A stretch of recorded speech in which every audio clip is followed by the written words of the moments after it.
Todas as sextas-feiras, às 8 horas da noite, você ouve o programa Linha do Tempo Especial. São 10 sucessos de um artista ou banda que marcou época nos anos 70, 80 e 90. A apresentação, Claudemir Mota. Web Rádio Esporte Serra. Os campeões jogam aqui.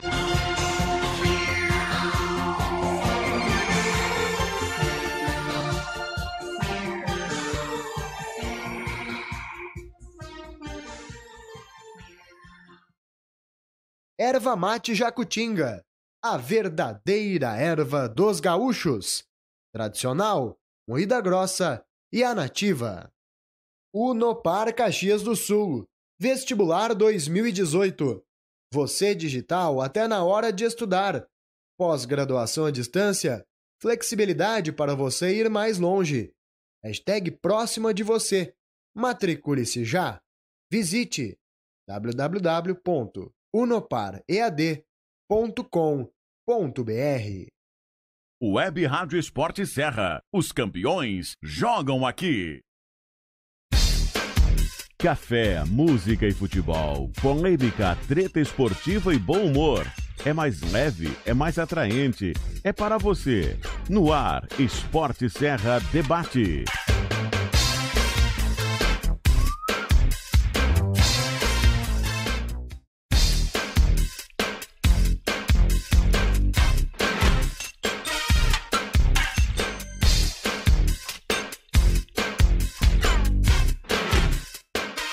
Uma excelente tarde para você que está ligado aqui na Esporte Serra, pelo nosso site esporteserra.com, pela live do nosso Facebook, pelos nossos aplicativos.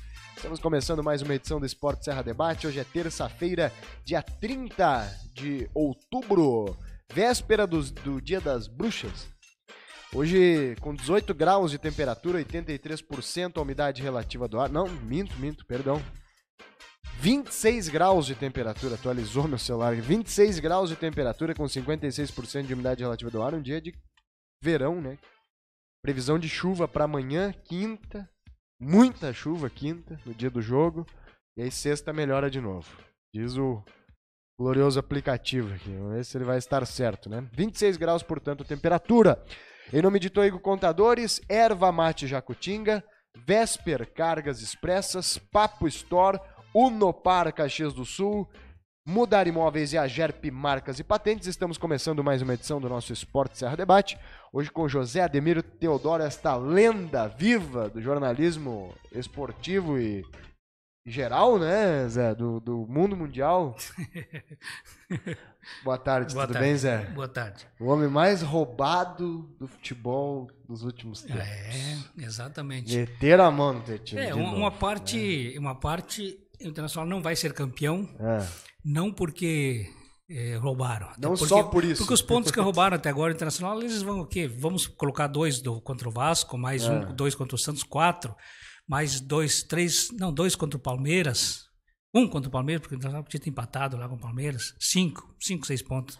Acho mais ou menos isso que tiraram do Internacional. Mas também deram uns 3 para o Internacional. Então, assim, fica 2 pontos o jogo Santos e Vasco. Uhum. Que foram assim bem mais absurdo, bem claro. Os demais aqueles erros técnicos de árbitro, esses 2 eu não fico só na questão técnica, eu fico na questão tem alguma coisa obscura aí. Tá, mas tudo não bem. Agora o que tira do Internacional a possibilidade de ser campeão brasileiro é o próprio Inter. Isso o torcedor tem que reconhecer. Eu até no nosso grupo aqui de Colorado, sexta-feira, eu comecei a colocar. Não adianta, gente. Nos roubaram, mas nós também não fizemos nada. Quase apanhei. Contra o Vasco podia ter feito 2-0, né? Quase apanhei. Agora, vamos considerar, um time para ser campeão não pode perder para Chapecoense, que está caindo, perder para o América, perder para o Sport Recife. Não pode, né? O Internacional perdeu 4 pontos para o Sport Recife. Sabe? Então não dá, né? É o campeonato de regularidade, tu não tem que dar um jeito. Ou fazer que nem o Palmeiras, que perdeu pontos para esses times, só que depois ele ganhou de todo mundo. Mas quando precisa perder, por exemplo, os concorrentes diretos, o Palmeiras contra o concorrente direto internacional, ganhou 4 pontos do Inter. Então, eu não sei como é que deu Palmeiras e Flamengo lá em São Paulo, mas de qualquer forma, não perdeu 6 pontos para o Flamengo. Sim, né? Então não adianta a gente ficar chorando, né? Meu amigo Alivanin, voltando agora desta excursão pelo México, onde foste campeão mundial com a seleção brasileira de judô, né? O time brasileiro foi campeão. Prazer recebê-lo. Boa tarde. Boa tarde, muito obrigado pelo convite. Boa tarde, Zé. Foi um momento muito especial, né? Apesar de no individual não ter conseguido medalhar, o que, confesso, era o mais natural, né? Sim, já foi esperando essa dificuldade. Isso, mas é um título inédito para a Confederação Brasileira de Judô, é o 10º campeonato e pela primeira vez o Brasil atingiu o título. Até então, nossa melhor classificação tinha sido em 2016 o 3º lugar, quando foi nos Estados Unidos. Uhum. E dessa vez, ponto a ponto, passamos os franceses. Que foram o concorrente direto, né? Que legal. Logo quem vai passar pro Master, lá pro veterano, é o cara lá da França, né? A Ted Riné? Em breve ele já deve estar participando desse evento. Ele já está indo para a finaleira da carreira profissional. Provável, assim. Acredito que deve fechar esse ciclo olímpico no Japão, 2020. Depois deve já estar compondo. Isso é uma das coisas interessantes. Não vai dar mais para nós ganhar, né? Não, aí fica complicado. Imbatível. Essa foi uma das coisas legais da competição, porque como até dia 14 estava competindo esses atletas aí, vários ficaram no hotel, então a gente pôde conviver com vários desses conseguiu trocar uma ideia com... E ter vivenciado a convivência com 49, eram 49 nacionalidades diferentes que estavam lá participando, 827 atletas. Sim. E só de tu estar na área, quando no momento a gente estava fazendo na área de concentração, de aquecimento lá, tu perceber metodologias diferentes do próprio aquecimento. Aprendizado enorme. Muito legal. É uma experiência, é uma realização de um sonho como esportista. Imagina representar o Brasil, né? Lutar com o Bra nas costas. Quando tu vai pra fila, eles te chamam, tem a ordem das lutas, então tu é chamado para uma pré-área de combate ali eles já anunciam teu nome depois quando tu entra na luta de novo, né? Legal. Representando o Brasil, sobrenome, nome. Pô, demais, né? Arrepia, eu falo de novo, eu fico arrepiado. Sem falar que em Cancún, né? Um lugarzinho meio feio, né? Escolher o lugar certo para a coisa certa, né? Conseguiu passear um pouquinho, assim, pegar uma praia? Sim, consegui. Eu fiquei mais 4 dias e aí deu para aproveitar bastante, deu para descansar também. E que cidade legal, que povo cortês, gentil. O povo mexicano, eu já tinha ouvido referências que eles gostavam muito dos brasileiros e de fato lá mostraram isso pra gente. Muito bom, né? Que experiência. O João Henrique Leone Ramos já manda recado aqui dizendo, contra Santos, Vasco e Palmeiras roubaram o Inter, descaradamente. Porém, sim, o Inter deixou de ser campeão pelos próprios defeitos, concorda o João Henrique. E quando a pontuação aproxima, pra mim, é nesses jogos que tu não pode perder ponto, né? Que nem tu estava dando exemplo antes do esporte. Cara, tem que passar por cima, não adianta. O campeão, ele é nessa hora que faz a diferença. Ou tu recupera no confronto direto. Se tu falhar nos dois, não tem jeito. Mas antes da gente continuar falando disso, eu preciso fazer um registro aqui em relação às eleições, né? Que já tinha falado, mas agora que tu tá aqui, vamos ressaltar, né? O Instituto de Pesquisa, Zé, que mais acertou e acertou em cheio, tanto para a eleição estadual quanto para a majoritária federal, foi o Data Ali, do Ali Vani. Porque acertaste em cheio os dois, né? Quando o Ibope dava 27% para Jair Bolsonaro, o senhor apostava em 46%. Eu apostei 42 na 42, primeira, tá, e ele fez 46, fez né? 46. Ficou dentro da tua margem de erro, né? Só que os caras estavam dando 27, no máximo 33, tu já falava em 42. E na eleição pré-estadual tu errou por 1% no primeiro turno. 1% só, de um dos candidatos. Tá, né? E agora tu acertou em cheio, né? De novo, deu pra... Os pitacos eleitorais estão afiados. Mas pior é que não é só pitaco. São pitacos. Eu vi alguém ali dizendo, tu tem que acertar os números da Mega Sena. Não, isso é metodologia. Tem metodologia. E, obviamente, não é científica do formato que não é por entrevista, né? A minha fórmula de resultado eleitoral ela é muita matemática e avaliação de quadro político. O que acontece, por exemplo, abrindo o jogo sobre, por exemplo, na decisão estadual? Sim. Como é que foi a composição dos números ali? Resultados de primeiro turno. Primeira coisa, a gente estabelece se os votos recebidos são consolidados, se os candidatos têm algum voto para perder para o outro. Entendi. No nacional isso não acontecia, não teve troca de voto entre Haddad e Bolsonaro. No estado teve. Isso foi considerado nessa aproximação que o Sartori teve em relação ao Leite. Quando o Sartori assume o Sartonaro, ele atrai eleitores do Bolsonaro que no primeiro turno não votaram para ele. E aí que a minha entrevista vai nesse sentido. Eu tento procurar algumas pessoas de minha relação para ver se isso aconteceu ou não. E onde é que eu identifiquei dessa vez? Foi em São Marcos. Eu tenho muita relação lá por causa da minha esposa. E aí eu conversei com 4 ou 5 amigos. Quem tu votou no primeiro turno? Votei no Leite, porque tinha o apoio do PP, que é um partido muito forte lá. E no segundo turno eu vou votar no Sartori, porque a gente tirou o PT da jogada. Sim. Aí comecei a sinalizar isso aí procurei mais algumas pessoas aqui na cidade. E olha que engraçado. Engraçado não, como confirmou. No primeiro turno, o Leite ganhou em São Marcos. No segundo turno, o Sartori ganhou e o Leite fez menos votos que no primeiro turno. Houve uma migração. E aí, a fase final do cálculo é o quê? Destrincha os votos. Rosseto fez 17%. Qual o percentual desse pode ir para o Sartori e qual pode ir para o Leite? Jairo Jorge, fui destrinchando cada um, faz uma média. Cara, deu 1% de desafio, me parece, a abstenção, né? Porque daí tu tem um universo muito grande, foram quase 30%, né? Somando a abstenções, nulos e brancos, deu 1/3 dos eleitores, né? Então é difícil de saber para onde que essa abstenção se dirige, né? Aí vale muito média histórica. Eu tinha postado umas semanas atrás que no segundo turno, normalmente ocorre uma diminuição de brancos e nulos, porque tem gente que no primeiro turno, tanto por errar como por não querer ainda escolher, deixa para o segundo turno. Só que nesse ano a gente tinha um cenário de rejeição às candidaturas. Então isso não podia ser computado. A forma como eu calculei, por exemplo, 2014, eu considerei diferente nesse aspecto sobre quanto podia crescer. O pessoal das rádios, dos jornais que nos assistem aí, fica a dica, o melhor analista de político de Caxias do Sul está aqui. E nunca convidam o Ali para participar das análises de política. Posso contar um bastidor aqui? Na eleição de 2004, os colegas da Rádio Caxias estavam fazendo apuração, apuração do Sartori contra Marisa, segundo turno da eleição municipal.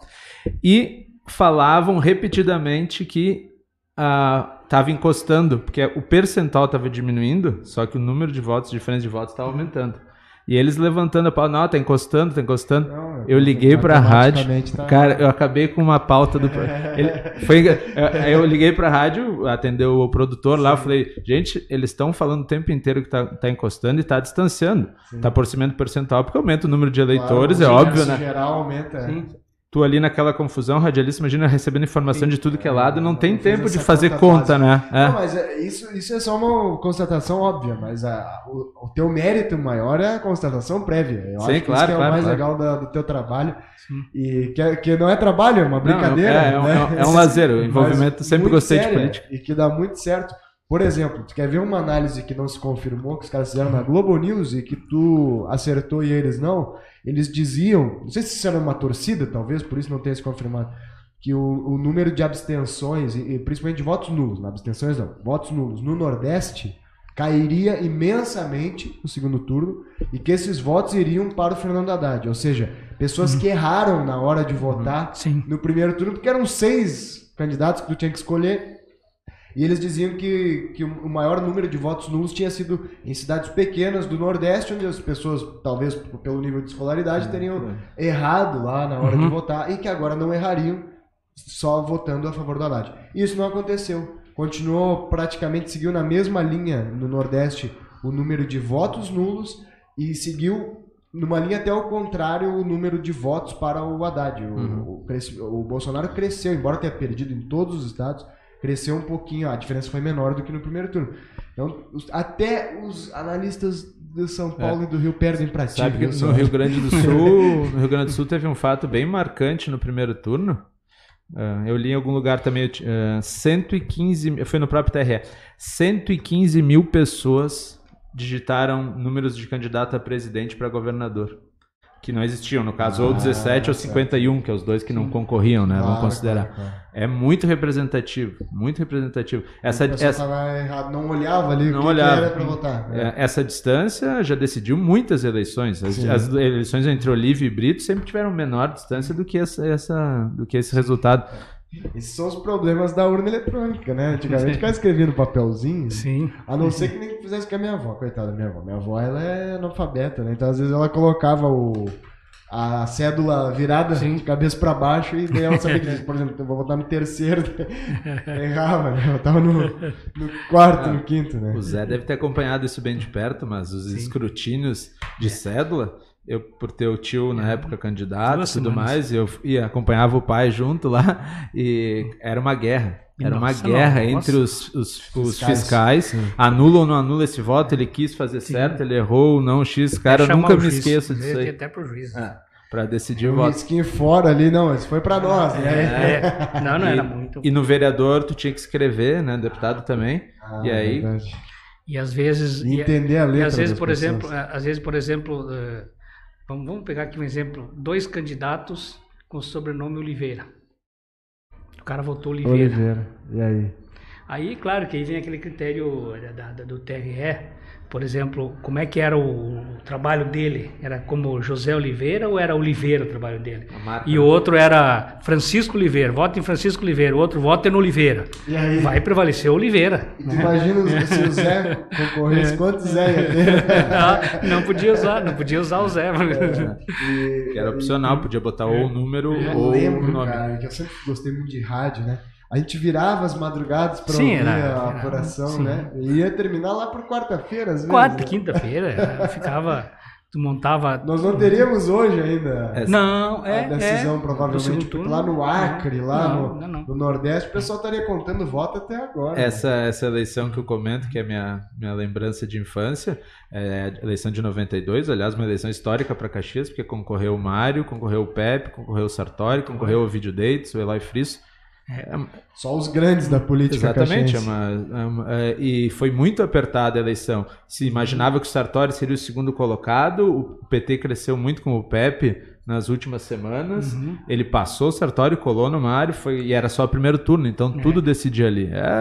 É muito legal de lembrar. Como as coisas mudam, né? Impressionante, né, cara? O PT, como foi forte aqui em Caxias. Sim. E agora tivemos uma votação de votos válidos 75-25, né? Cada 4 caxienses, 3 não optaram pelo PT. São os fenômenos e muda rápido, né? Exatamente. O PT teve um período ali, a esquerda ascendeu, porque a esquerda foi uma das responsáveis pelas diretas, foi à rua, mobilizou. Era o diferente da época. Mobilizou. Era o que o Bolsonaro é hoje, a esperança do diferente. Então, né? O que acontece? Era óbvio que mais tarde a esquerda ia assumir o poder. Pelo trabalho que ela fez de 84 para cá, ia subir. E lideranças foram surgindo nas universidades, no campo, na igreja. Você sabe que é tão interessante isso que eu lembro que na eleição de 2014, eu acompanhei os 2 turnos em Belo Horizonte. Fui lá acompanhar o Aécio, os 2 turnos. E eu lembro que eu conversava até com o Alessandro Valim, né? Ele me dizia assim, e o Alessandro era um bom analista de política. Ótimo. E ele dizia, eu acho que o Aécio vai acabar sendo presidente, mas não agora, né? Ele apostava na Dilma e de fato a Dilma ganhou. Ele disse, mas ele me dizia, o PT vai acabar se desgastando a ponto de eleger o Aécio, que na época era a direita, né? Era o que tinha diferente. Né? Aliás, o Aécio foi a figura utilizada pela direita para tirar o PT. Só que frustrou a direita, o Aécio. Porque ele é mais esquerdo. Além de ele não ter todo um apelo nacional de voto, ele não é um sujeito que é o paladino da moral. Não, e outro, ele já tinha... Então, frustrou. E o Aécio era muito mal visto em Minas. Sim, exatamente. Tanto que ele perdeu em Minas. E Minas decidiu a eleição. Né? E aí, o Ali chama atenção no Facebook dele para os eleitos no Sudeste e no Sul, nenhum era... alguns não eram nem políticos. Maioria. A maioria não participava do quadro político. Há 4 anos atrás. Nessa eleição de 2014, que o Alessandro me dizia que o Aécio, ele estava certo, porque não poderíamos imaginar, né? Tu imagina tu dizer há 4 anos atrás que nós teríamos do Rio Grande do Sul até São Paulo eleitos que naquele momento nem na política estavam. É uma coisa inimaginável, né? Inimaginável. Por isso que eu digo, é interessante, o processo democrático é interessante que ele vai criando essas coisas. Como a esquerda ascendeu, chegou, esgotou, eu acho que 4 mandatos para a esquerda seria muito, eu acho que 2 mandatos seria ótimo, né? 2 ou 3. Porque né? fica 16 anos. Fica muito, olha assim, 4 mandatos, não é muito, mas é 4 anos. Fica muito viciado, muita 2 coisa. décadas, tu não consegue fazer grandes mudanças, renovar. E né? aí é interessante que o pessoal faz como era o Brasil quando o Lula assumiu, né? 2002 foi, né? Nossa, é muita coisa diferente, né? Faz muito tempo, né? Não parece, mas mudou muito, assim, tudo, né? E mais do que nunca, acho que é do Stanislau Ponte Preta, né? Aquela célebre frase do que os políticos e as fraldas devem ser trocadas a cada tempo pelo mesmo motivo. Exatamente. Eduardo Leite, quem era Eduardo Leite em 2014? Ainda não era o prefeito de Pelotas? Não, ele era prefeito de Pelotas, era o único desses.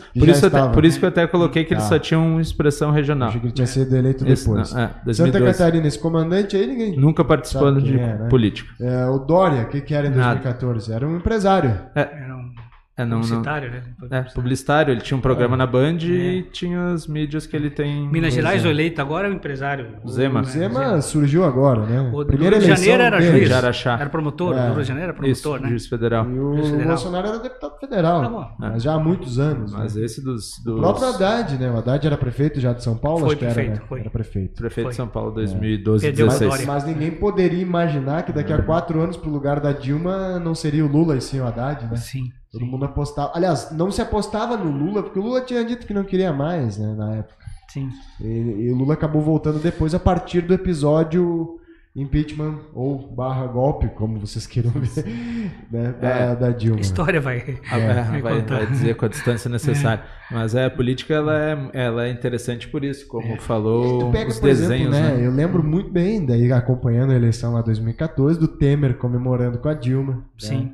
Aí depois o Temer vira inimigo da Dilma. Aí depois o Temer não é mais nada, né? Nem de um lado, nem de outro. Fernando Henrique Cardoso fazendo campanha pro Haddad. Quem poderia imaginar, né? O alvo do Fórum FHC.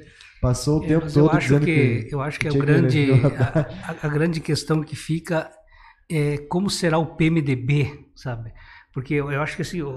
É que tem muita gente do PMDB em governos, no Senado, na Câmara, que até no governo federal o PMDB está nos estados. Eu não sei até quando a população ainda vai querer o PMDB. E o PSDB vive esse fenômeno também, até porque ideologicamente eles estão muito divididos, né? Tu pega o Dória do PSDB e o FHC, por exemplo. Lá ele brigou, é um discurso extremamente oposto. É que ele queria ser presidente lá e os caras...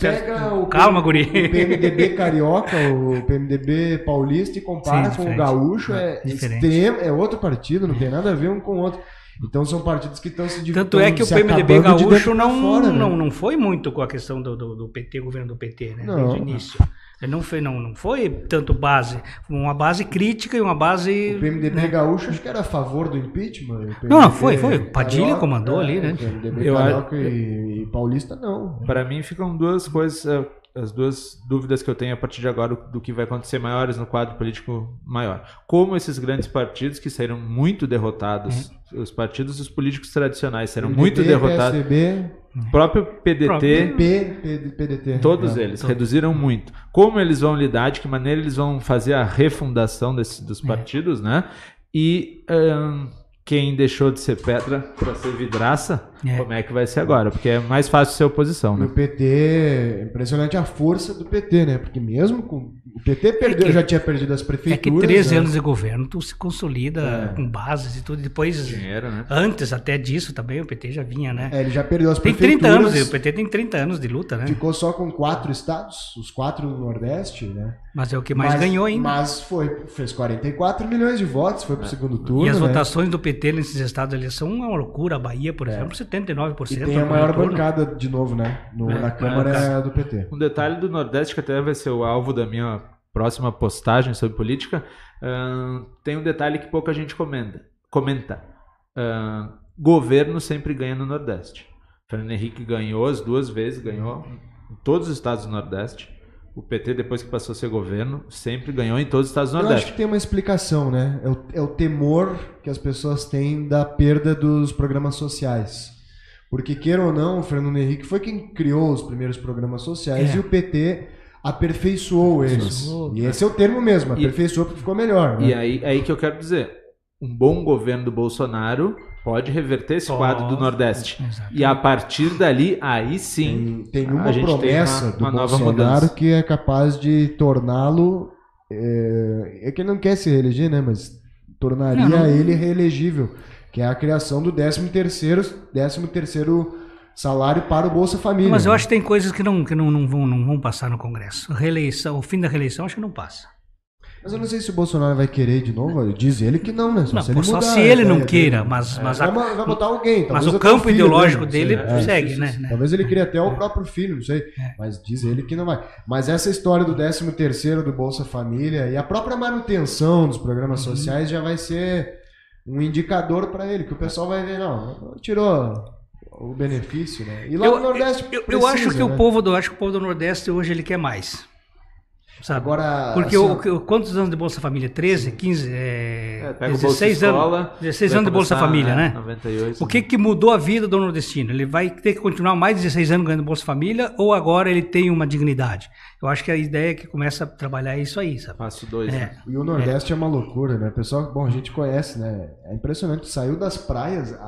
Os bolsões de pobreza são gigantescos. Pois é, por isso que eu digo, será que o nordestino quer ainda continuar pobre ganhando Bolsa Família? É interminável. O pessoal já está pensando mais.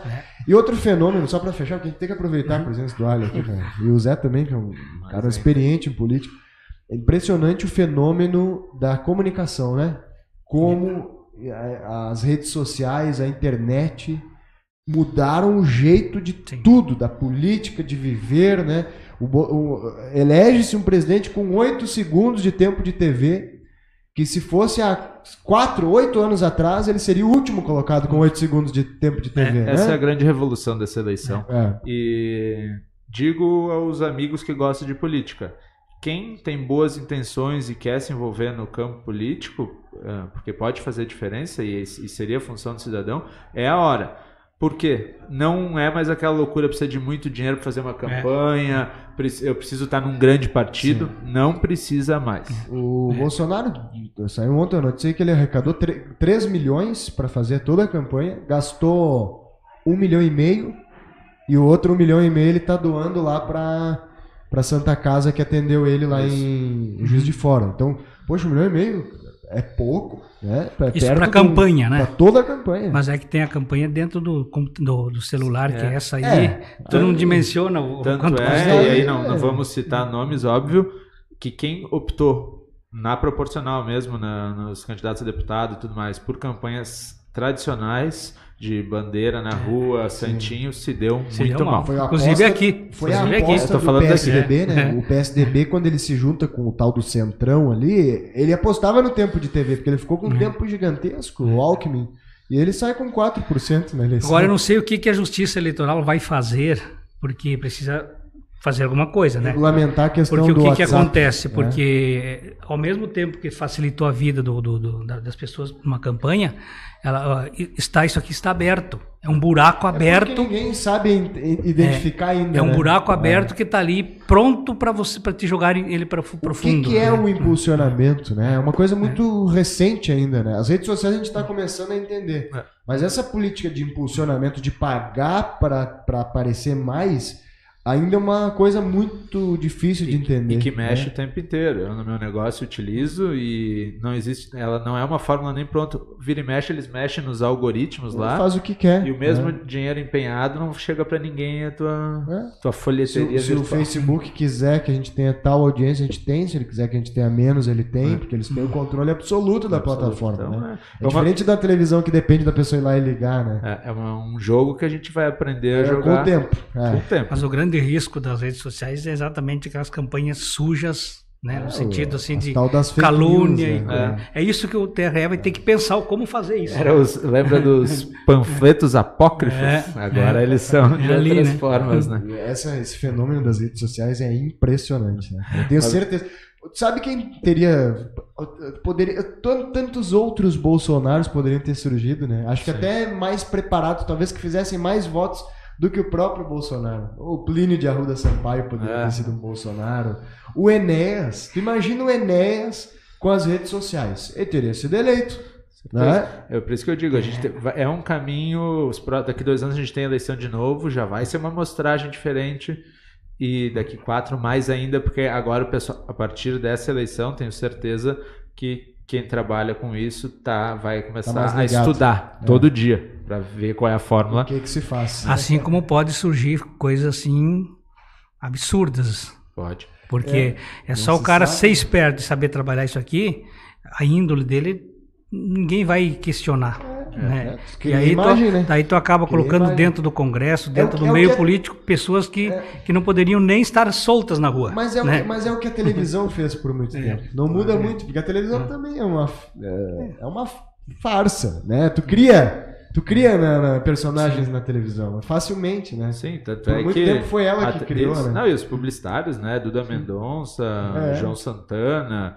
Os caras criaram personagens incríveis para a política, como muda, né? Eu estudei durante os 12 anos que eu passei nos bancos universitários que houve uma edição no debate que elegeu o Collor. Né? Isso, e que ferraram o Lula. O próprio autor escreveu depois. Os professores sempre nos ensinaram isso. Hoje, se houvesse uma edição no debate, não teria influência alguma no resultado da eleição. Na verdade, quando termina o debate... Aliás, não tem nem debate, né? Quando termina o debate, ou qualquer exposição, já tem 2 ou 3 versões de edição já circulando. 5 minutos depois. Isso é uma loucura também, né? Hoje, assim, sairia pela urina uma edição de debate, né? Porque nós só tínhamos a televisão, era o único fonte. Bom, então o mundo muda e a gente vai analisando, né? Aprendendo junto. Vamos aprendendo. Tá, vamos falar de futebol, pelo amor de Deus, né? 1h33, temos uma decisão quinta-feira no estádio Alfredo Jaconi. Aliás, tem decisão hoje da Libertadores, amanhã tem a Libertadores, quinta-feira tem a nossa decisão aqui. E aí, Ali, o que tu acha, tchê? Pelo que tu me disse, com chuva, então mais uma guerra campal. Previsão de chuva. Acho que isso é bom pro Juventude, por um lado, né? Quanto mais fugir da parte técnica, melhor, né? Numa comparação direta, acho que o Brasil tem mais time. O Rogério acho que já chegou num ponto mais maduro da formação e do jeito de jogar. Juventude vai ter que se impor no Jaconi, entrar mais afim do que o Brasil, não adianta, vai precisar um pouquinho do anímico aí, porque a gente sabe que tem uma limitação técnica clara, eu acho que ela é clara inclusive para os jogadores. Eu gostei da mexida que ele deu essa semana, espero que confirme com o Gabriel Valentini no meio, no lugar do Caio Rangel. Por quê? 2 motivos. O Caio Rangel está numa fase horrível, que eu não imaginei que podia estar tão ruim assim. O Gabriel Valentini ele preenche mais o meio campo. O Juventude não pode jogar exposto. Até porque sexta passada a gente viu que a estratégia de botar o Caio Rangel para não impedir a subida do Julinho foi o contrário. O Julinho deitou e rolou nas costas do Caio Rangel. Só foi melhorar quando o Caio Rangel saiu. E querendo ou não, tu jogando com 2 extremas, teu meio campo fica meio vazio, né? Então, eu vou por esse caminho, preencher um pouquinho mais o meio campo. Tem que... Essa compensação do lado anímico, eu acho que é dizer para os jogadores para não entrar na onda. Que o Brasil sempre foi um time que soube provocar. Se tu entrar na provocação, o Brasil te ganha pela experiência. Com certeza. É igual a história do brigar com o diabo, né? Tu não pode discutir com o diabo, que ele te ganha pela experiência. Então, é experiente, né? Principalmente os guris ali, o Denner, o Gabriel, conversar com eles para entender, joga teu jogo, joga tua bola, não entra em pilha, porque os caras vão fazer isso muito. O Newton, tá fora, né? Uma ótima notícia, né? O Newton, que também é meio fio desencapado, o Lucas, tem que conversar com os caras, porque o Juventude precisa ter maturidade para jogar esse jogo. Eu concordo plenamente com a tua análise, acho que o Brasil é mais time que o Juventude, é mais experiente que o Juventude, é mais consistente, é mais tudo que o Juventude. Mas o jogo é no Alfredo Jaconi e o Juventude tem uma esperança, que é a evolução dos guris. E aí eu acho que o Vink acerta em cheio em botar o Valentini, porque ele vai estar hiper motivado para jogar. E desses meninos tu sempre espera uma oscilação positiva, né? Eles oscilam, eles fazem um jogo bom, outro ruim, mas daqui a pouco tu pega eles no dia bom e aí tu pode esperar algo de diferente, pelo menos. Porque do Caio Rangel tu não vai esperar mais nada, né? Do Valentini tu tem algo a esperar, né? Mas eu acho que é jogo para empate, sabe? Porque o que acontece? Para Juventude... busca 6 pontos, né? Pelo cálculo que a gente fez ali, a o Brasil 4. De que com 41 escapa. É um jogo para empate, porque também não cabe ao Juventude se soltar, né? Não cabe ao Juventude se soltar, porque Se leva o gol, meu amigo, tchau. Não buscar mais. Aliás, correu o risco de não acontecer contra o Sampaio. Então é melhor, não vou dizer jogar retrancado para não ganhar o jogo, não é isso que eu estou dizendo, mas toda cautela tem que ser colocada em jogo, todo cuidado, vai ser o jogo assim, nós primeiro não vamos levar. Se não fizer e não levar... Eu tenho uma aposta, que eu tô curioso para ver se vai se confirmar, mas na minha cabeça, se desenha um jogo em que realmente ninguém vai propor muito, que pelo chão ninguém vai criar nada, mas que vai ser decidido numa bola parada. Bom, isso aí sim. Pra qualquer um dos lados. Isso aí sim. E acho até que quem fizer o primeiro gol ganha o jogo, até porque vai estar chovendo. Imagino, sinceramente, sim, o jogo vai se decidir na bola parada, como foi decidido o Juventude de Sampaio Corrêa. Os dois times têm bons cabeceadores, né? E a bola aérea do Brasil é a sua especialidade. E queira ou não, a do Juventude está se tornando também. Sim. Porque o menino lá, o Hugo Sanches, bate bem na bola. A principal virtude dele é bater na bola, né? Eu ainda creio. A gente está discutindo se o Juventude ganha ou não ganha, que tem que ganhar, e fica melhor ganhar, e se perder tá fora ou não. Eu ainda acho que Brasília e Juventude não cai. Amém. Porque o que acontece? O que acontece? Ao Brasil faltam 4 pontos. Isso. Só que o Brasil ainda tem o Boa, que é 3 pontos certos. Mas é lá o Boa, né? É lá em Boa. Eu não levo muita fé quando é isso, sabe? Mesma coisa. Tu tá traumatizado. Não, mas os caras dizem assim. Os caras dizem assim, ó. Não, porque o Internacional, se chegar vivo no último jogo, tem o Paraná lá no Dorival de Brito. Negativo. Não é assim, sabe? Não é assim. Porque tem a dignidade dos jogadores, tem a honra do jogador. Você acha que o Boa vai querer perder o jogo para o Brasil? Não vai querer, mas vai perder. Bom, melhor para o Brasil, né? Mas então eu acho que o Brasil e Juventude não caem. Acho que essa vaguinha ali é do CRB. E tem o confronto direto do Juventude com o CRB, que também vai decidir bastante as coisas. Se o Juventude chegar para esse jogo com a pontuação maior que a do CRB, o empate é todo do Juventude. Fazer um retrancão lá e sair comemorando o empate. E se o CRB precisar ganhar do Juventude para não cair... Isso é terrível, porque é longe dos olhares. Lá no Nordeste. É longe, como se diz, longe dos nossos olhares. Com calorão. Está entregue a eles, né? A minha preocupação com a Juventude somar logo os pontos e ser tão necessária essa vitória sobre o Brasil é pelos últimos 2 confrontos, né? Eu já repeti isso algumas vezes. Mas tu tirar ponto do Fortaleza lá, não tem. E do CSA aqui, tu ganhar o jogo do CSA, difícil, uma diferença muito grande dos times, né? Tomara que o Juventude precise de um empate no máximo, e o CSA também. Já esteja... E aí todo mundo faz a festa, todo mundo dá a volta olímpica no Alfredo Jacome, né? Já entrega as faixas antes pro CSA, né? Parabéns, subam aqui. Viveremos momentos de muita tensão nessas próximas rodadas, né? O João Henrique Leone mandou aqui, ó. Tem uma grande atuação nas eleições, já que sou especialista em direito eleitoral. Opa. O João é fera. Dizer que eu sempre participo e levo muito a sério a Data Ali, viu? É isso aí, também falei antes, né? Eu avisei antes. Quando o Ali botou lá a tua pesquisa, já vai dar isso aí, dito e feito. O Gustavo Corrêa lá em Portugal diz aqui, é preciso ser muito bom estrategicamente para usar redes sociais na campanha, porque a tática é que todos comprem a tua publicação. Nisso, tem que tirar o chapéu pro Bolsonaro. A turma reproduziu muito bem a campanha que ele fez e se elegeu. Também. Mas eu também acho que a campanha do PT foi muito eficiente também. Porque essa história de que o Bolsonaro ia acabar com a democracia, que o pessoal, muita gente comprou isso, cara. Sim. Agora terminou a democracia. Teve gente chorando aí, cara. Olha, quase causaram suicídios aí. Sendo que o Bolsonaro nunca disse que ia acabar com a democracia, né? Não chegou a esse ponto. Claro, foi usado uma imagem, digamos assim, o campo político que o Bolsonaro transita. O pessoal pegou as ideias dele.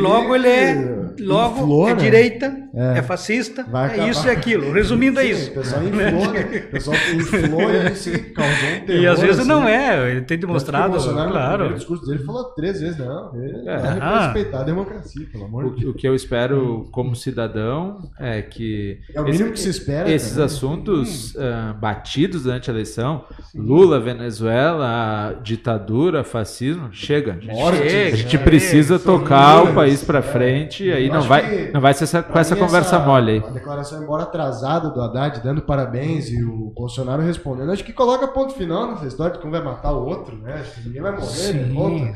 Acabou, né?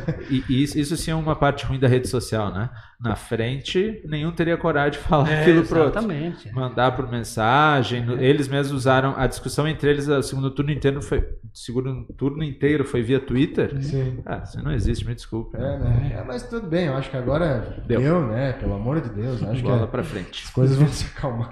A equipe do Bolsonaro, por enquanto, tá bem tranquila. O astronauta, que é um cara que é uma unanimidade. O Paulo Guedes, que é um cara tranquilo. E o Bolsonaro vai ter que controlar. O Bolsonaro vai ter que controlar alguns perdidos por aí. Por exemplo, vice dele, está nas redes sociais. Está nas redes sociais a manifestação de uma deputada de Santa Catarina, Ana Caroline Campelo, parece que estão acusando ela que assim que terminou a votação, o resultado, que saiu o resultado da vitória, ela já postou que os alunos tinham que, na segunda-feira, filmar e gravar as manifestação dos professores, que seria na linha da censura, detonando, fazer essas gravações e mandar e guardar esses vídeos ou enviar. Então, assim, e parece que a Justiça Eleitoral, parece que o Ministério Público já está nas garras dela para averiguar isso. Se ela assim, da mesma forma que então isso o Bolsonaro vai ter que controlar esses troços. Ele teve um discurso tão agressivo quanto o Lindbergh, por exemplo. O Lindbergh foi muito mais agressivo, a Gleisi foi muito mais agressiva que o próprio candidato a presidente. Então, é isso. Não porque pode os caras haver, vão ser. Esse pessoal vai começar a se achar o dono do Brasil, sabe? E o dono é o povo, e quem manda no Brasil hoje é o Bolsonaro, que é o presidente, não é as pessoas também, aí, porque também, perdidas por aí. Até que ponto manda um presidente, se ele tem um Senado, se ele tem um Congresso todo... Um STF. Mas eu digo, não dá o direito de um deputado aqui, um líder aqui, claro começar a dizer o que tem que fazer. Mas isso aí sempre teve. Esse é o problema de tu ter 500 e quantos? 13. É muita gente, né? Um universo muito grande, tem muito imbecil nesse total de 500. O próprio Lula disse isso, né? Então, pelo amor de Deus, né? Bom, voltando para futebol. 10 pila o ingresso, mulheres com a camisa do Juventude não pagam, 5 pila a meia entrada, vai estar chovendo, é 9h30, é tarde, tudo bem. Mas mesmo assim é para pelo menos 8 mil no Alfredo Jaconi, até porque lá em Pelotas o pessoal já está se mobilizando para fazer uma grande caravana. O que vale mais? Você assistir Juventude e Metropolitano aqui, sequinho, ou você todo molhado assistir Juventude ano que vem? Contra o Metropolitano vai ter que pagar 30, né? Vai ter mais os 10 pila que agora. Quem é que tá caindo da tá caindo Paraná, Chapecoense, Sport Recife e o Vitória também. E eu acho que vai cair o Vasco, hein? Acho que ano que vem teremos o Vasco da Gama na Série B. Tomara, então vamos dar um jeito de segurar, amarrar o cavalo aí na Série B para poder ter uns jogos legais. Melhor do que enfrentar o Operário lá que subiu da D, né? O 13 da Paraíba. Isso. Eu acho que depende muito desse jogo, é importantíssimo. Acho que volto a dizer, se já era, como diria um amigo meu, um divisor de águias, o jogo contra o Sampaio, esse é mais ainda. O Juventude se deu ao direito de ter uma final, porque ao ganhar do Sampaio ele cria uma segunda final, que é contra o Brasil, e se ele ganhar do Brasil ele cria uma terceira final, que é contra o CRB. Se ele perder pro Brasil não tem a terceira final, né? Se ele ganhar esses 2 jogos está resolvido. E eu acho que nem precisa ganhar, acho que se ele ganhar esse, empatar com o CRB, liquidou. E aí depois tem a Ponte Preta aqui aí pra confirmar. Né? Como esses enredos do futebol, né? Foi. Parecia que em algum momento o Juventude tava melhor que o Brasil. Depois o Brasil parecia que ia distanciar, que não ia estar mais perto. Então, de novo, a 2 pontos no jogo. Mas isso tem um porquê. Eu acho que o Juventude teve um fato novo que eu não contava mais. Eu achei que o Juventude estava liquidado e estava. Mas o fato novo chama-se Luiz Carlos Vinck e categorias de base. O Juventude termina o último jogo com 4, metade do time da categoria de base: o Douglas goleiro, o Denner, o Valentini e o Douglas Kemmer. Que se não são uma virtuose técnica, e não são meninos que talvez não estejam nem prontos, que fizeram uma transição toda errada, que tiveram que ir de qualquer jeito pro time de cima. Não entraram no time organizado, não entraram ao natural, ao contrário, entraram numa bagunça, num péssimo momento, pressionados, mas esses meninos estão dando um sangue novo, pelo menos, pro time. O Douglas Kemmer entrou dando carrinho de cabeça ali no último jogo. O Valentini, embora que não tenha entrado muito bem, melhorou o time em relação ao Caio Rangel, pelo menos parou o Julinho de subir toda hora pra linha de fundo. E o Douglas muito bem. né? Tanto no aspecto técnico quanto no aspecto anímico, principalmente. E eu acho que o Juventude, com o Denner, tem no Denner a sua principal referência técnica hoje. É o melhor jogador tecnicamente do Juventude. Fato novo, eu não esperava, assim, olha, que o Juventude ia achar 4 guris capazes de, se não resolver o problema, pelo menos dar uma esperança, né? Pra mim, com certeza, foi o momento mais feliz do jogo, fora o gol do Hugo. Foi a hora que eu percebi isso aí, até chamei a atenção de quem estava comigo. Disse, olha só que legal, nosso meio pra frente é só base. Porque o Hugo já ficou recuado lá ficou quase como um segundo lateral lá, né? Então do meio pra frente só tava os guris mesmo. Disputando tudo que era bola, dando carrinho pra tudo que era lado. Dificuldade técnica, né? Todos ainda não estão prontos. Mas a luta deles é o suficiente para tornar um Juventude melhor do que estava. Né? E a dificuldade técnica também não é um privilégio deles, né? É uma característica quase geral da Série B e dos outros campeonatos, né? Então, essa diferença de estar abraçando a causa, de querer muito que o panorama mude, ajuda. Faz diferença, não tem como dizer que não. O Juventude do jeito que estava, com os jogadores que tinha, com o Ricardo Jesus, com o Felipe Mateus, com o Caio Rangel, com o Dionis, o Juventude não ia ganhar do Sampaio Corrêa daquele jeito. O time estava murcho, a gente percebia, a gente até comentava na época, parece que o espírito do Julinho realmente entrou nos jogadores, né? Porque era aquele sem reação, sem conseguir, parece, botar um pouquinho do coração na ponta da chuteira, como o pessoal fala, para resolver uma situação simples. E às vezes tu vê um jogador avançando, cara, vai lá e... Dá um carrinho, né? Sim. Faz uma falta. Claro, tenta, né? É uma pena, o Kemmer tá suspenso agora e é muito por isso, né? Às vezes... Os 3 jogos que ele jogou, ele tomou cartão, né? Agora vai ter que ser... Bom, o Elias permanece, né? Vai ter que ser o Elias, porque o Elias também não vive um grande momento. O Elias recebe uma bola no primeiro tempo, que ele tá entrando na área dentro, ele como diz lá em Bom Jesus, se maniou com a bola, né? Ele foi se enrolando, assim, até que teve que tocar para trás, né? Se ele entra na área e chuta, é gol. Sim. Né? Mas é o que tem, fazer o quê? Vamos lá, vai ser o Elias. É o que tem e o que dá para fazer. É isso aí, né? Vai jogar o Valentini, né? No lugar do Caio Rangel, provavelmente. Volta o Newton na lateral esquerda, que eu não acho boa, acho que teria mantido o Bertotto por mérito, mas tudo bem. O Vink confia no Newton, né? Vamos lá. E é briga, é luta, né? O Brasil vem aí com o Pitol, com o Itaqui, né? Então, a gente conhece o Brasil Diego faz Miranda. 5 anos na palma da mão. Diego Miranda, Rafael Gava como segundo volante, é isso. É o velho Brasil de tantos anos. Aí, né? Que tá... É melhor que o Juventude, mas não é o bicho, né, gente? Sim. Por favor. Ele é um time que depende sempre da bola parada. Né? Se ele ganhar do Juventude aqui, vai ser um cruzamento de Itaqui e um gol do Leandro Camilo. O Brasil também tem muita dificuldade para ganhar em casa, né? Quem perdeu de jogos em casa? Ele tem quase as mesmas dificuldades do Juventude. No último jogo ele saiu ganhando do Atlético Goianiense, tomou virada no segundo tempo, não aguentou em casa. É a mesma dificuldade. Contra o CSA... Eles fizeram até um bom jogo, mas é aquilo, faz um bom jogo e perde, né? Aí tomou um gol, daí continuou jogando mais ou menos, eles ficaram 2-0. É quase o mesmo filme do Juventude. Os números comprovam. 2 pontos de diferença. Mesma campanha. Né? Qualquer resultado desses... Ele tem os 2 pontos que o Juventude tomou o gol do Paysandu lá aos 49. Que o Brasil algumas vezes até ganhou jogos aos 49. Então essa é a diferença entre os dois. E daqui a pouco essa diferença na quinta-feira pode ir para o espaço. Caso o Juventude consiga a vitória. Mas vai ser um jogo duro. Nossa, é uma loucura. O que vai dar de falta e lateral, meus amigos, o jogo vai rodar 45% de posse de bola. E a ansiedade é grande. Quando tu começa a falar de um jogo uma semana antes e cada papo que tu encontra, quinta-feira agora, cara, não podemos faltar e tal. Porque já tem essa rivalidade com o Brasil que se intensificou muito, né? Já tem esse histórico recente de vantagem absoluta do Brasil. Não só no Alfredo Jaconi, como no Centenário. Então... Né? Tem todos os fatores, né? Todos os personagens para um belo enredo. Tem uma coisa diferente, viu, Ali? Pela primeira vez, o time do Brasil é melhor que o time do Juventude. Em todas as outras vezes que o Brasil veio aqui e ganhou, o time do Juventude tecnicamente era melhor, né? O Brasil ganhava meio que nas zebras. Não que fosse zebra, mas ele não era o favorito a ganhar. Hoje, o time do Brasil ele é um pouco mais coxudo que o do Juventude, né? Tem alguns jogadores que o Juventude não tem, né? O Éder Ciola vive um bom momento. A dupla de zaga do Brasil é muito firme na bola aérea.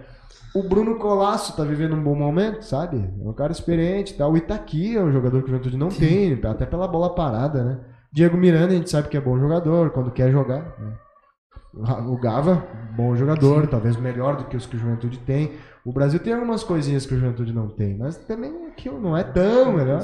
Ele é melhor, não é tanto. Dá pra encarar. Eu acho que vai ser um jogo, como vocês já comentaram, meio medroso, né? O medo de errar. Aí é o detalhe da diferença, um lance, uma falta, um escanteio, aproveitar as oportunidades que não deverão ser muitas pelo nervosismo do jogo, pela falta de capacidade de criação. Outra coisa que o Juventude tem diferente dessa vez, né? O Juventude tem o Hugo Sanches, que é um cara que a torcida do Brasil não gosta, sabe? Nunca teve isso, assim, sabe? O Juventude nunca teve um cara que já fez mal pro Chavante, sabe? Verdade, bem observado. Algumas coisas diferentes, assim, né? Bem Nas outras vezes a lei do ex só funcionava contra o Juventude. Aí o Brasil tinha o Diogo Oliveira, que vinha aqui e fazia o gol, sabe? Então, vamos ver. Pode ser que as coisas deem certo dessa vez, né? Vamos ver. Vamos acreditar. O ingresso é 10 pila, repetindo, então. R$10. Não pagam R$5 a meia entrada para os estudantes, os mulheres idosos. vestidas com camisa de Juventude. Tu já entra na categoria... Não, tu não entra ainda na categoria meia entrada, né, Zé? Não, ainda não. Vai mais uns anos, né? Não. Mais uns 15. Por aí. Bota metade por aí. Metade por aí. Se for pagar, tu vai pagar 10 pila ainda, né, Zé? Tá cedo ainda. Né?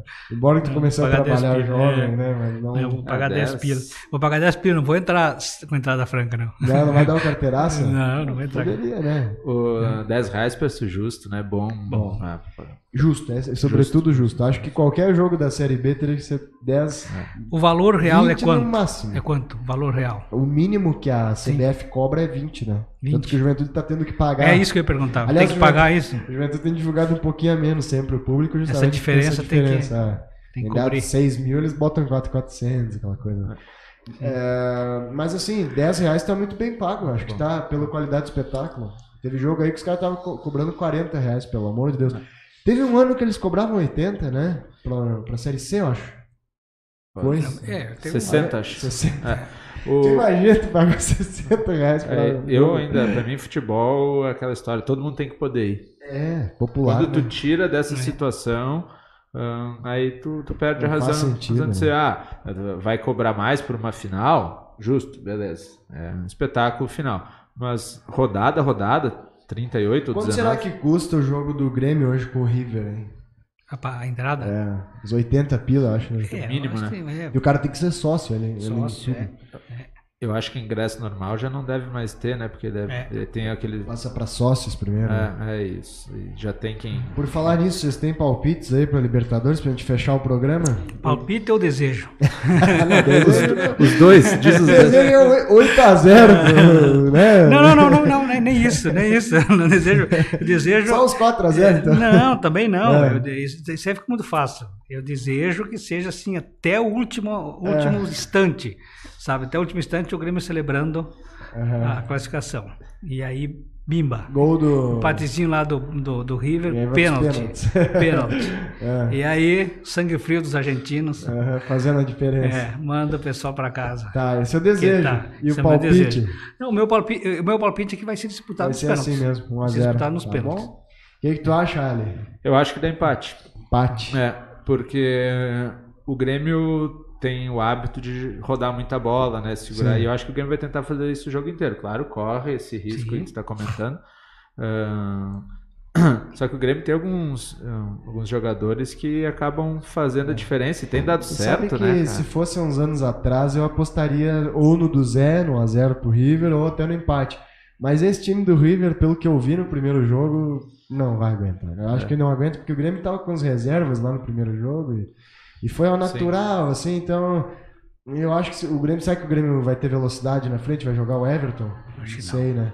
Porque se o Grêmio tiver velocidade naqueles dois zagueiros do River, ali o Maidana, eu acho que o River vai ter muita dificuldade, sabe? Porque por mais que tenha tradição, força, camisa e tal, na hora que os caras botar a bola na frente, vai faltar perna pro River, viu? Eu não consegui ver outro jogo, isso desequilibra um pouco a minha análise, né?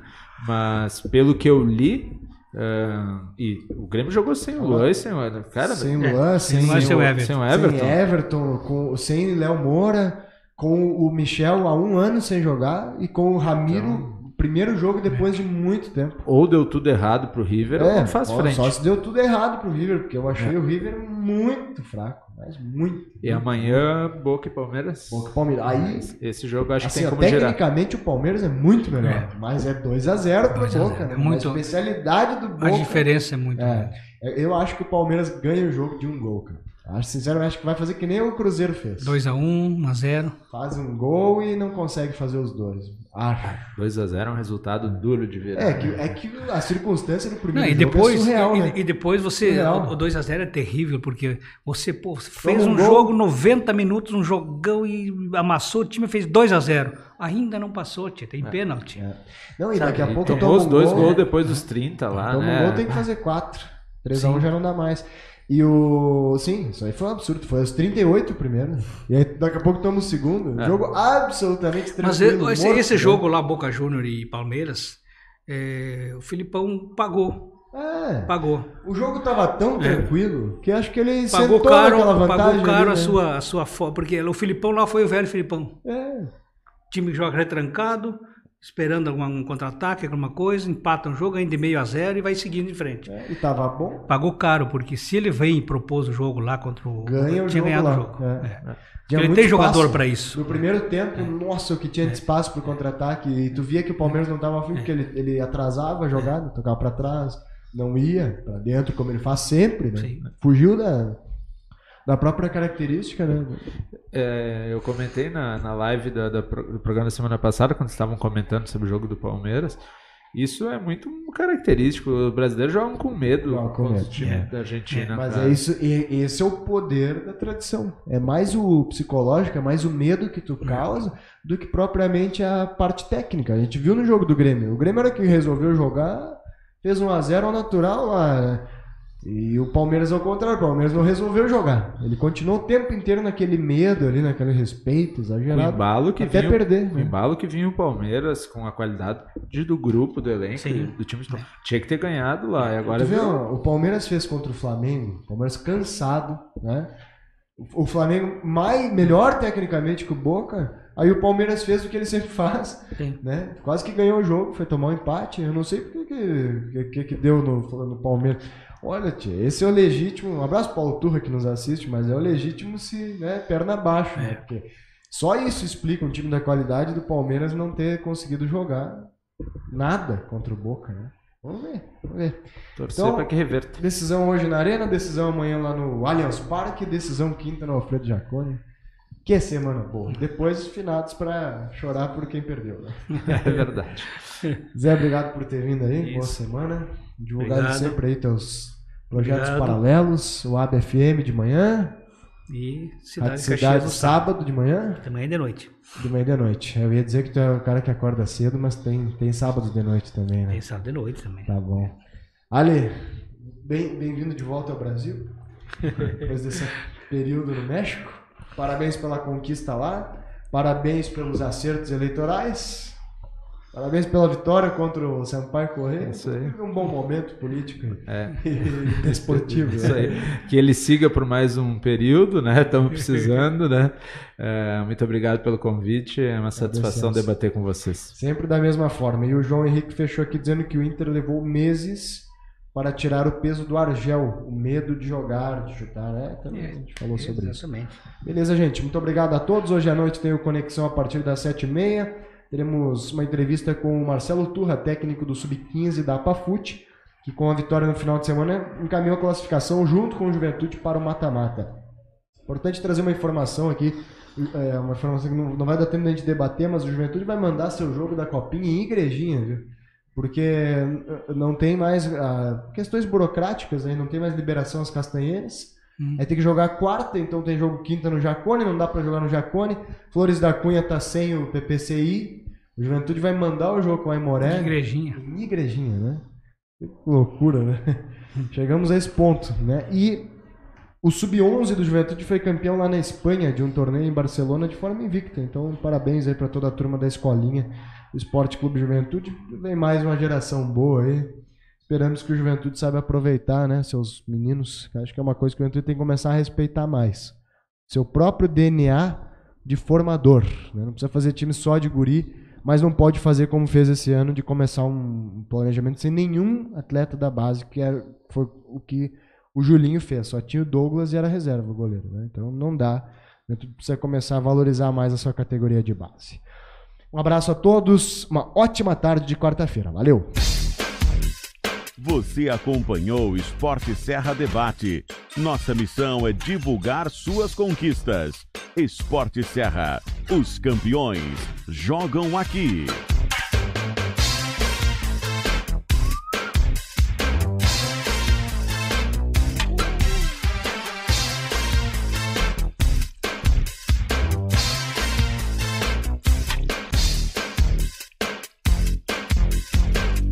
Web Rádio Esporte Serra. Os campeões jogam aqui.